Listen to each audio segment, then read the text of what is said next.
আসসালামু আলাইকুম। আজ আপনাদের করে দেখাবো ইফতারে গরম গরম পরোটা দিয়ে খাওয়ার জন্য কারহাই স্টাইলের কুইক স্পাইসি চিকেন রেসিপি, যা বানাতে আপনাদের লাগবে মাত্র আধা ঘন্টা সময় আর খেতেও দারুণ মজা। তাহলে দেরি না করে শুরু করা যাক আজকের সহজ রেসিপি।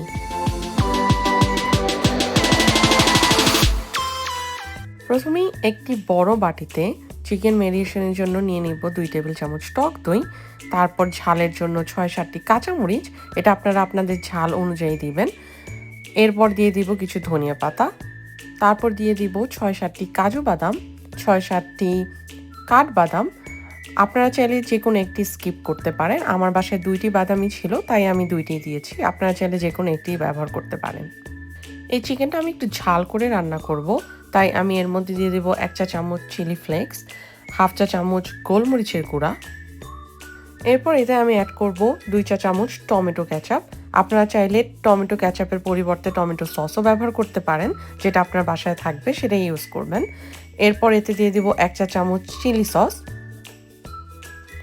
যেহেতু আমি রেসিপিটা খুব সহজে করব, তাই আমি এর মধ্যে দিয়ে দিব 2 মোট পেঁয়াজের বেরেস্তা। আমি প্যাকেটের বেরেস্তা ইউজ করছি, আপনারা চাইলে নিজেরা বাসায় পেঁয়াজের বেরেস্তা বানিয়ে সেটা অ্যাড করতে পারেন। এরপর আমি দিয়ে দিব 2 চা চামচ মরিচের গুঁড়া, 1 চা চামচ জিরা গুঁড়া, 1 চা চামচ ধনিয়া গুঁড়া,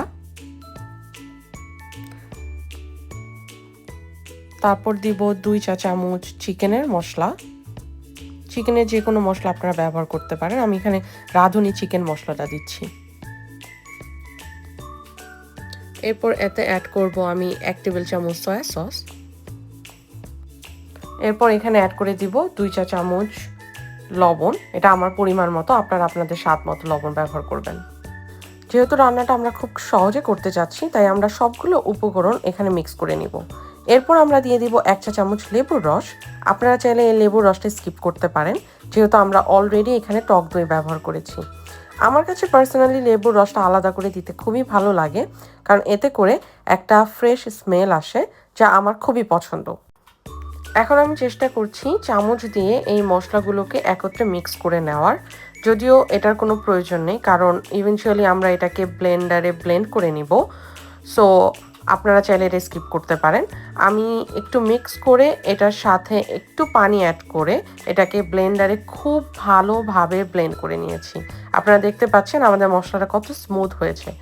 এই মশলাটা যতটা স্মুথ হবে আপনার চিকেন রান্নাটা তত বেশি ভালো হবে।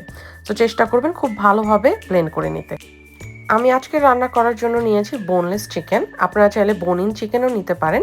আর চিকেনের পিসগুলোকে আমি ছোট ছোট করে কেটে নিয়েছি, আপনারা চাইলে পছন্দ মতো সাইজ করতে পারবেন। তবে চিকেনের পিসগুলো ছোট ছোট হলে রান্নাটা খুব দ্রুত হবে এবং মশলাটাও চিকেনের ভিতরে খুব ভালোভাবে ঢুকবে। এখন আমরা আমাদের ওই বানানো মশলাটা চিকেনের সাথে মিক্স করব। খেয়াল রাখতে হবে চিকেনগুলো যেন মশলার সাথে খুব ভালোভাবে মিক্স হয়। এই রান্নাটা হচ্ছে একদম সহজে ইফতারের 1 ঘন্টা কিংবা 40 মিনিট আগে রান্না করে নেওয়ার মতো একটা রেসিপি। এর জন্য আমরা পুরো মশলাটা চিকেনের সাথে একবারে মিক্স করে একবারে রান্নার জন্য বসিয়ে দিব। এর জন্য আপনারা দেখতে পাচ্ছেন যে আমি একদম আমার কুকিং পটেই এই মশলাটা চিকেনের সাথে মিক্স করে নিচ্ছি। যারা খুব সহজ এবং ঝটপট রান্নার রেসিপি খুঁজছেন ইফতারের জন্য, তারা চাইলে আমার এই রেসিপিটা ফলো করে বানিয়ে ফেলতে পারেন চিকেন স্পাইসি কারহাই, যেটা খুবই সহজ রেসিপি। আমি চিকেন মশলা মিক্স করার সময় 2টা উপকরণ দিতে একদমই ভুলে গিয়েছিলাম, তাই আমি এখন অ্যাড করে দিচ্ছি। আমরা এখানে 2 চা চামচ আদা রসুনের পেস্ট অ্যাড করেছি, আর আমি তেল ব্যবহার করতে ভুলে গিয়েছিলাম, এর জন্য আমি এখানে সরিষার তেল ব্যবহার করছি। আপনারা চাইলে সরিষার তেলের পরিবর্তে অন্য যে কোনো তেল ব্যবহার করতে পারেন, কিন্তু আমার কাছে মনে হয় সরিষার তেল দিয়ে যদি এই রেসিপিটা করেন খুব স্ট্রং একটা ফ্লেভার আসে, আমার খুবই ভালো লাগে। এখানে আপনারা আপনাদের পরিমাণ মতো তেল ব্যবহার করতে পারেন, আমি 1/2 কাপ তেল নিয়েছি। এখন আমি স্টোভটা অন করে মিডিয়াম হিটে এই রান্নাটা করব। আমি এখানে আর কোনো কিছু অ্যাড করব না, পানিও অ্যাড করব না। চিকেনটাকে আমি এই মশলার সাথেই কুক হতে দিয়ে দিব। আমি জাস্ট ঢাকনাটা দিয়ে ঢেকে এটাকে মিডিয়াম হিটে কুক হতে দিয়ে দিব, দ্যাটস ইট। চিকেন থেকে যে পানি ছাড়বে আমি সেটা দিয়ে এই রান্নাটা করে ফেলবো, তাই আমি বারবার এসে একটু চেক করব যেন মশলাটা নিচে দিয়ে না লেগে যায়। আপনারা চাইলে এই পর্যায়ে একটু পানি অ্যাড করে নিতে পারেন অথবা পরবর্তীতেও একটু পানি অ্যাড করে রান্নাটা করতে পারেন। যখন চিকেনটা হাফ কুক হয়ে যাবে তখন এই পর্যায়ে আমরা অ্যাড করে দিব টমেটো পেস্ট। আমি টমেটোটা ব্লেন্ড করে রেখেছিলাম, আপনারা চাইলে টমেটো কেটে কুচি কুচি করেও দিতে পারেন। এখন আমরা এই টমেটো পেস্টটাকে চিকেনের সাথে খুব ভালোভাবে মিক্স করে দিব।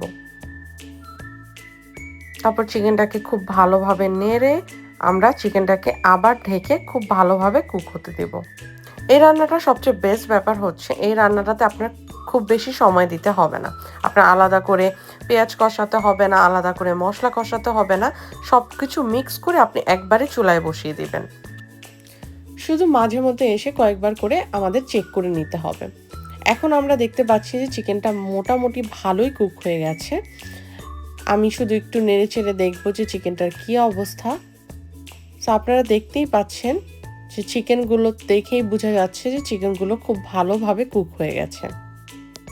মোটামুটি 20-25 মিনিটের মধ্যেই চিকেনটা খুব পারফেক্টলি সফট হয়ে কুক হয়ে যায়। সো আপনারা চাইলে ইফতারের হাফ অ্যান আওয়ার আগেও এই রান্নাটা করতে পারবেন। চিকেনটা একটু নেড়ে চেড়ে আবারও ঢেকে দিব কুক হওয়ার জন্য। চিকেনটা যখন পারফেক্টলি কুক হয়ে যাবে এই পর্যায়ে আমি অ্যাড করে দিচ্ছি আরও কয়েকটা আস্ত কাঁচামরিচ। আপনারা চাইলে এটা স্কিপ করতে পারেন, আমার ঝাল খুবই পছন্দ তাই আমি আরও কয়েকটা কাঁচামরিচ অ্যাড করে দিলাম। বাট আপনারা চাইলে বাদ দিতে পারেন এটা, কারণ আমরা শুরুতেই কিন্তু কাঁচামরিচ দিয়েছিলাম মশলার সাথে ব্লেন্ড করে। আমাদের চিকেনের রান্নাটা হয়ে গেছে। এখন আমি এখানে অ্যাড করব ক্রিম চিজ। আপনারা চাইলে ক্রিম চিজের বদলে লিকুইড ক্রিমটাও ইউজ করতে পারেন। আমি একটু নেড়ে চেড়ে ক্রিম চিজটা মিক্স করে নিচ্ছি আমার রান্নার সাথে। এখানে লিকুইড ক্রিমটা ব্যবহার করলে একটু বেটার হয় যেহেতু আমাদের রান্নাটা ফুল কমপ্লিট। সো আপনারা জাস্ট উপর দিয়ে একটু লিকুইড ক্রিম আপনারা যদি একটু দিয়ে নেন তাহলে আপনাদের রান্নাটার মধ্যে খুব ভালো একটা ফ্লেভার আসবে। আমাদের চিকেন রান্না শেষ। আমরা এখন গার্নিশ করার জন্য উপর দিয়ে ধনিয়া পাতা কুচি ছড়িয়ে দেব। আমাদের চিকেন রান্না কমপ্লিট।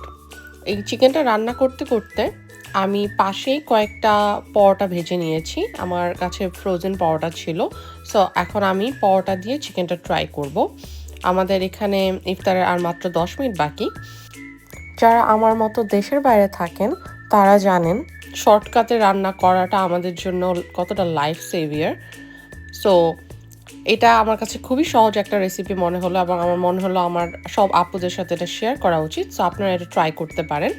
এখন আমি চিকেন কারিটা মচমচে করে ভাজা পরোটার সাথে খাবো। যে কোনো ধরনের কারি আমার পরোটা দিয়ে খেতে খুবই ভালো লাগে। সো আপনারা ট্রাই করে জানাবেন কেমন লাগলো। আর আমার জন্য যদি কোনো ফিডব্যাক থাকে অবশ্যই কমেন্ট সেকশনে জানাবেন, যেহেতু আমি নর্মালি এই ধরনের ভিডিও করি না। This is my first time. So let me know if you have any feedback and thank you so much for watching. Please like, share and subscribe so that I can make more videos like this.